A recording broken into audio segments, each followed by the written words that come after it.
Oh, me and my little elves. Oh, that is adorable. Do you know that the name Avery means leader of elves? Did you know that? No. That's my Yes. Did you know that when you named him? I had no idea. Wow. I saw leader, and then I said of elves, and I was like, great. He leads a bunch of small people around. He's one of Santa's helpers. But they're growing up so fast. Look at their beards are growing in.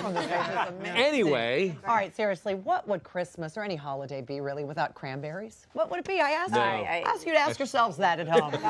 With the secrets and science of this beloved holiday fruit, our kitchen scientist himself, Dan Kohler. Hello, Dan. Thanks, the humble cranberry actually is a very native American fruit. It's been eaten in this country for centuries, in part because it's incredibly healthy. It's of the fruit.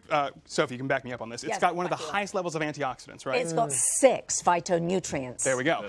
And it was also used for medicine for a long time. The first time we actually have evidence of it in writing, though, is in the 1500s when we have colonists sending barrels of cranberries back across the ocean to the British king as a gift because they didn't have them over there. And I want you guys to start eating. We've got some cranberry scones for everybody coming in. Come on, bring in the scones. Bring in the scones. Bring in the scones. But let's talk about that name, cranberry. I mean, you ever wonder where it comes from? So actually, early European settlers originally called this the cranberry. And we've got a picture of the original flower because they thought that the flower and the stem looked like the neck and bill of a crane. We've got a drawing of a crane as well.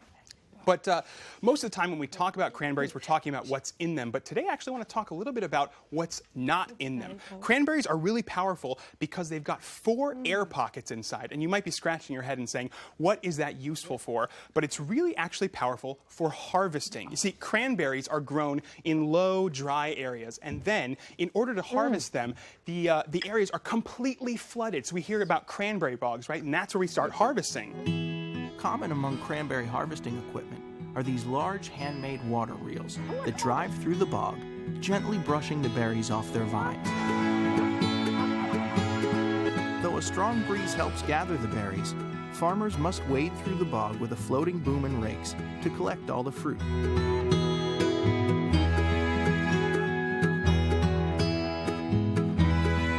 Treading carefully through the vines below, farmers corral the berries into one magnificent sea of red. With the help of water jets, the berries are guided onto a conveyor, where they're suctioned into trucks standing by to transport the freshly harvested fruit.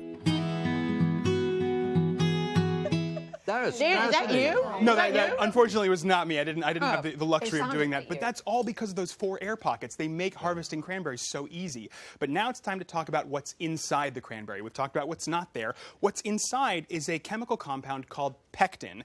Pectin we find in fruits, but in cranberries, we've got one of the highest concentrations of it.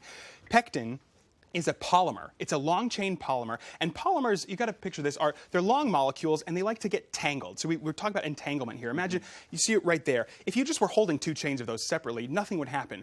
But when you cook cranberries, all of those chains start to seep out. And what happens when you throw a bunch of shoelaces in a dark box? They get tangled up, right? And actually, when they get tangled, they slow the flow of liquid. And that's what we've got here with this jellied cranberry sauce. Most people think this has got gelatin in it. It's actually not. This is completely jellied because of the pectin inside the cranberry. So you're saying my belly is made of pectin because it jiggles like that? Yes, sir. Yes, sir. You have got a pectin belly. A 6-pectin belly. That's good. Oh my gosh, you see that? Twice in 1 week. That's right. But you know, this Christmas morning, I like to really serve my family some cranberry scones. They're so easy to make. It's a great thing. You're all sharing it together. It's fun to break them apart and eat together. And mine's a little darker. It's rustic. I like to add some rye flour or buckwheat flour and whole wheat flour into the mix. Yeah, I like it. They're a little hearty. They're a little darker, and they're a little bit healthier for you because of that, right? Yeah. Whole grains. I fold in some dry cranberries, and then you just want to process the butter with your hands like this until it's the size of small peas. After that, you're going to mix in a little bit of milk, and you just knead it very gently. These should not be kneaded very heavily. You don't want them to get tough. Yeah, but you know, cranberries aren't in season. That is what too do you true. do about that? That is too true. We are using dried cranberries here. You can also find some frozen cranberries. Cranberries are really only in season. They grow in September and October. They're harvested. They're in season through the rest of the year, and that is it. They are a very seasonal fruit. You can't grow them inside. That's it. If you don't, that's it. Yeah. That's why we eat them at the holiday time. So you can see right here, I'm just sprinkling it with some turbinado sugar. I've got an egg wash on there, and we're just cutting it into triangles. Look at that. Oh. I'm going to separate it. Dan? Just yes, ma'am. What about the canned one? What about the They're not in canned? season. What about the canned one? What She about wants to know where the canned ones come from if they're not in season. Kim? Don't you know where canned things come from? No, I just was saying sometimes when you get sometimes when you can't get them, I do the can. Yes. Guys, these go in the oven. They come out in about 30 minutes. They're so easy to bake. It's such a fun thing to share with your family this holiday season. Make them and eat them together. These are delicious. Thank you. No attention to Kim at the far end of the table. Recipes available on our Pinterest page.